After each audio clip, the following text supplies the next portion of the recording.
they came here for one reason only, and that was to create chaos and to intimidate folks. We thought it was a fun thing for our group, not intending to do anything to the other side. Tensions boiled over when a caravan of hundreds of Trump supporters rolled into the only major African-American community in Marin County. KRON4's Marin Kelly talked to both sides, each with a different version of what happened. Eggs smack the window of a Trump supporter's truck as the driver calls police, and her 13-year-old daughter films the vandalism until her fear takes over and she starts to cry. Mom, can we go? Girl, I'm scared.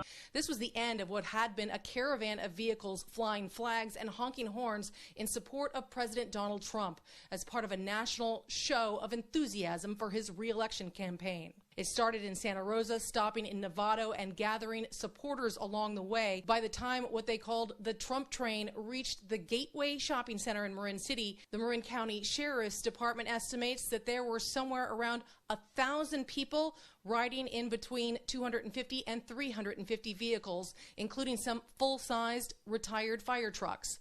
The group honked horns and yelled through loudspeakers, according to the Sheriff's Department, who say they were also inundated with calls from concerned Marin City residents, which is a small and primarily African-American community. They say eventually 50 to 100 counter-protesters showed up.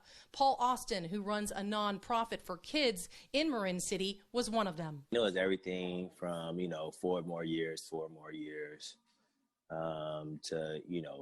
them cussing out folks, you know what I'm saying, giving you the middle finger,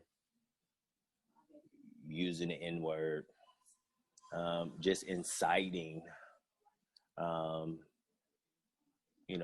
they probably was looking for was to get underneath people's skin. We had African Americans in our group, so there's no way that we would have been doing that kind of thing. Stacey Evans was in the car that was hit by eggs. She says she and the person who mapped the route are new to the area and didn't know much about the place they were stopping in.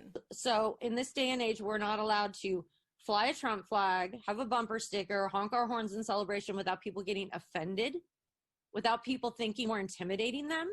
That's ridiculous. The Marin City Library, where the egg throwing took place, is also a ballot drop-off location. Austin believes the caravan was meant to intimidate voters in the community. Evans says they just chose the shopping mall as a pit stop. The two sides do agree on one thing, that Sunday's incident underscores their resolve to get out and vote.